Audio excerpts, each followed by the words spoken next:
की सबसे बड़ी कंपनी। मुझे लगा नहीं था कि सनी उनके साथ डील क्रैक कर पाएगा, पर लड़के ने वाकई कर दिखाया। हरदेव की बातों से अनन्या को यही महसूस हो रहा था कि उनकी कंपनी का कंट्रोल वो सनी को ही देने वाले थे।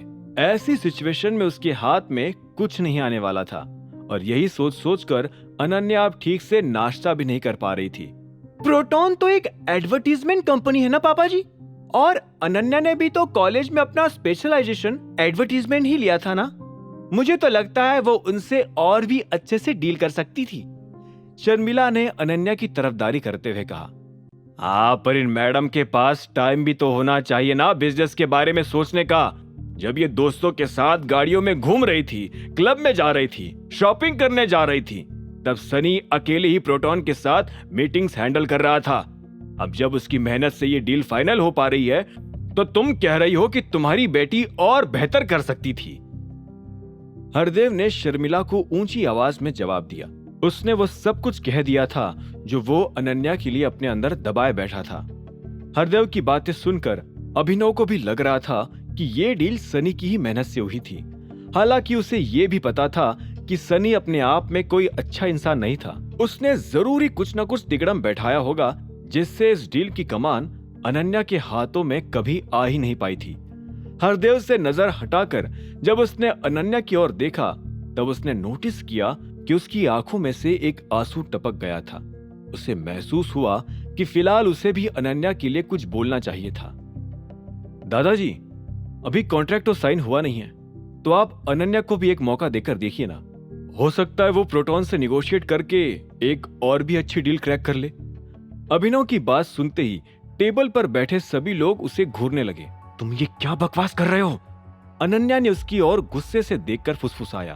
तुमसे किसी ने पूछा है क्या करना चाहिए और क्या नहीं? अपना मुंह बंद रखो। शर्मिला भी उसके ऊपर भड़क गई। तुम्हारी खुद की जॉब तो जा चुकी है, तो फिर हमें क्यों एडवाइस दे रहे हो? अनन्या ने अपनी माँ की बात को सपोर्ट करते हुए कहा। उसे डर था कि कहीं अभिनव की बात से हरदेव और गुस्सा होकर अभी ही कंपनी सनी के नाम ना कर दे। हरदेव भी अपने होठों पर ताना लिए हुए उसे घूरे जा रहा था। अभिनव ने उसे नोटिस कर लिया था, और इससे पहले कि वो कुछ बोल पाए, अभिनव ने ही अपनी सफाई दे दी।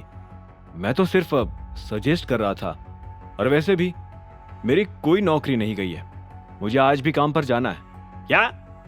तो फिर ये खबर कहां से आ रही है कि तुम्हारी नौकरी चली गई है?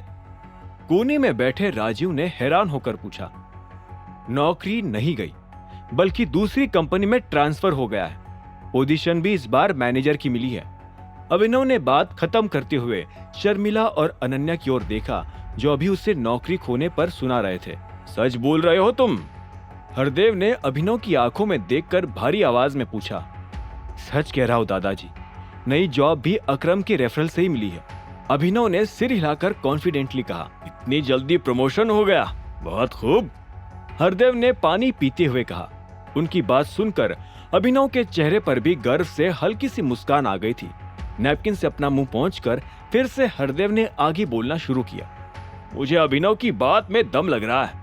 इस डील में अनन्या को भी शामिल होना चाहिए। हरदेव ने अनन्या की ओर देखा। इस बार थोड़ा डिसिप्लिन से काम करना। मैं आशा करता हूँ कि तुम और भी अच्छी डील कर पाओगी प्रोटॉन से। अपनी बात कहते हुए ही हरदेव डाइनिंग टेबल से उठकर चले गए। कांग्रेचुलेशंस बेटा, दादाजी मान गए। शर्मिला ने अनन्या के हाथ पर हाथ रखते हुए कहा। हालांकि अनन्या के हाव भाव खुश होने की जगह और भी ज्यादा बिगड़ गए थे। उसने अपनी नजरें अभिनव की ओर घुमाई और किलसते हुए कहा, तुम बोलने से पहले सोचते भी हो? इतना घटिया आइडिया आ भी कैसे गया तुम्हारे दिमाग में? अनन्या का गुस्सा देखकर अभिनव काफी कंफ्यूज हो गया। जिस डील में ना होने की वजह से कुछ ही देर पहले उसके आंसू निकल आए थे, अब उसे पाकर वो गुस्सा कर रही थी। अभिनव को ऐसा लग रहा था कि कोई भी काम अगर उससे जुड़ते हुए होता है तो अनन्या को तकलीफ ही होती थी। अनन्या, अब क्या हो गया तुम्हें? इस डील में आने के लिए तो तुम कुछ भी करने को तैयार थी, और अब अभिनव की मदद से तुम्हें चांस मिल गया है तो तुम उस पर क्यों उल्टा भड़क रही हो?